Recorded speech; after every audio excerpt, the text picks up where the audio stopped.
La culture populaire a présenté Elon Musk comme une sorte de génie excentrique d'envergure, au début humble. Mais cela est manifestement faux. Elon Musk est né en Afrique du Sud, où il prétend avoir grandi dans l'extrême pauvreté. Mais sa famille possédait une mine d'émeraudes. À l'adolescence, Elon échangeait des émeraudes contre du cash à New York City, et son père se vantait qu'ils avaient tellement d'argent qu'ils ne pouvaient plus fermer leur coffre. Elon Musk prétend avoir contracté une dette pour un emprunt étudiant de 100 000 $, mais il a reçu une bourse complète de l'Université de Pennsylvanie, où il a acheté une maison de fraternité de 10 chambres avec son ami Adeo Ressi, transformée en nightclub illégal.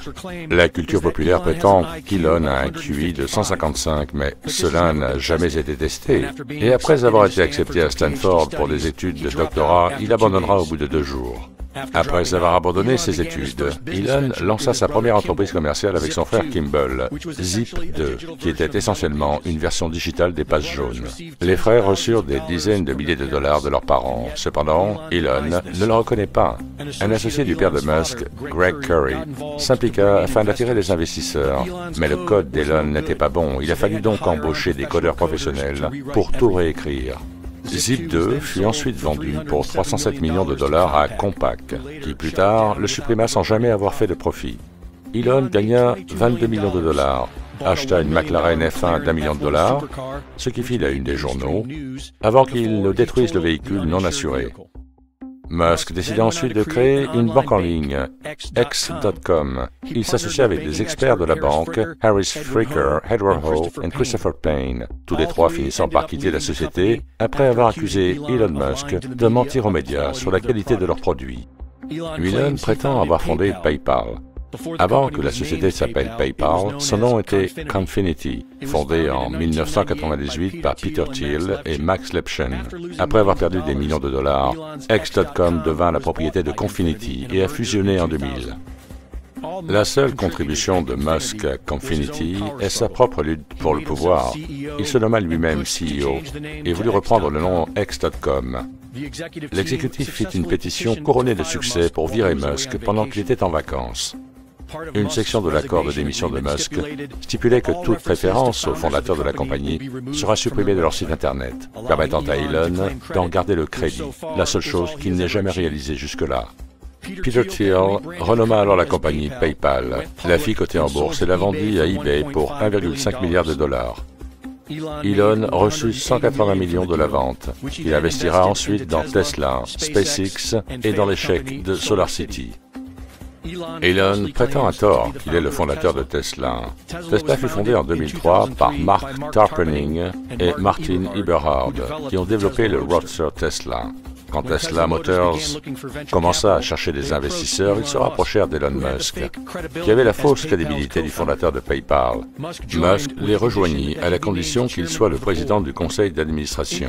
Dans des emails, Musk était contrarié de ne pas être crédité pour Tesla Motors et s'est attaqué à Martin Eberhard, le remplaçant comme CEO. Il le força ensuite à quitter la société, puis réécrit toute son histoire afin d'en être lui-même le cofondateur originel.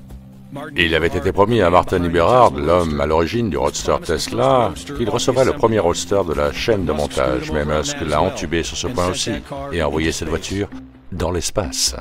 On peut voir que c'est vrai, tellement ça a l'air faux, honnêtement. Donc, qui est Elon Musk? Elon décrit son père comme étant un homme malveillant et violent. Son père, Harold Musk, a été accusé d'être un pédophile. Il a eu un enfant avec sa belle-fille, qui a 42 ans de moins que lui. Ce petit raté gâté et narcissique, fils d'un pédophile présumé, veut mettre des puces électroniques dans le cerveau de tout le monde pour que nous puissions fusionner avec l'intelligence artificielle. Sa petite amie se vante maintenant que tout cela peut mener à une utopie communiste.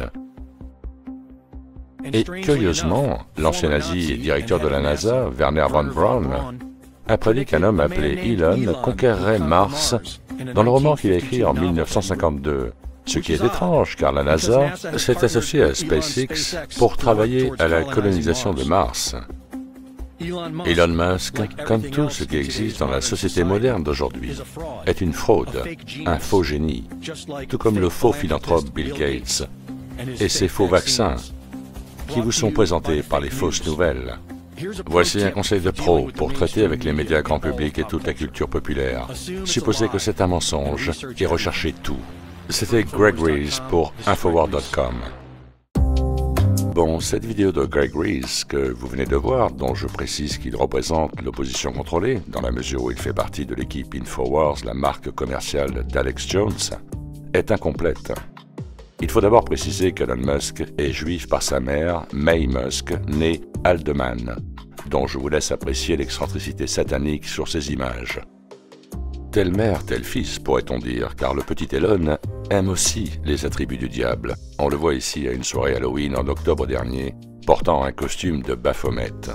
Cet homme qui fait croire aux naïfs que SpaceX et Starlink sont une réalité de l'espace intersidéral, alors qu'il ne s'agit que de CGI pour l'un et de ballons à hélium pour l'autre. Et j'en veux pour preuve ces deux vidéos ITV que je vous propose de voir ou de revoir.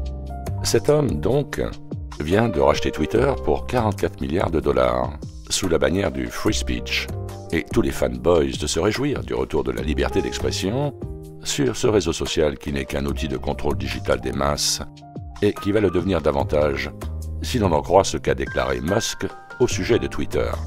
Je veux rendre Twitter meilleur que jamais en améliorant le produit avec de nouvelles fonctionnalités, en rendant les algorithmes open source pour augmenter la confiance, en battant les robots spammers et en authentifiant tous les humains. En authentifiant tous les humains, tiens, ne serait-ce pas là l'identité numérique unique tant souhaitée par les contrôleurs? Ce tatouage digital assigné à chaque être humain sans lequel il ne pourra plus rien faire? Et en premier lieu, aller sur Internet de manière anonyme? Et si l'on rajoute l'implant cérébral Neuralink, grand délire transhumaniste du petit Elon, il n'y aura finalement plus d'êtres humains, mais des humanoïdes complètement décérébrés et contrôlés. Inutile de vous dire que les 44 milliards de dollars ne viennent pas de sa poche. Ce bouffon high-tech n'est qu'un frontman, un faux prophète, qui sert à faire avancer l'agenda du nouvel ordre mondial, tout comme les Mark Zuckerberg, les Jeff Bezos, les Bill Gates et autres dirigeants de Google. Cet argent vient très probablement des banquiers juifs de la City de Londres. Les liens de Musk avec Israël et les juifs puissants ne datent pas d'hier. Les relations étroites de Tesla avec la technologie israélienne remontent à de nombreuses années.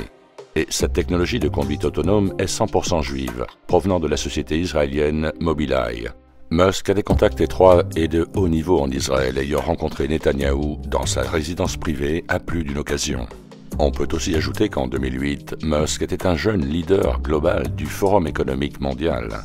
Bien que Musk soit déterminé à faire disparaître cette information d'Internet, le fait qu'il ait été affilié au Forum économique mondial ne devrait pas être une surprise. Musk partage de nombreux objectifs néfastes de Klaus Schwab, juif lui-même, notamment l'implantation de micropuces dans les enfants et de puces dans les cerveaux humains.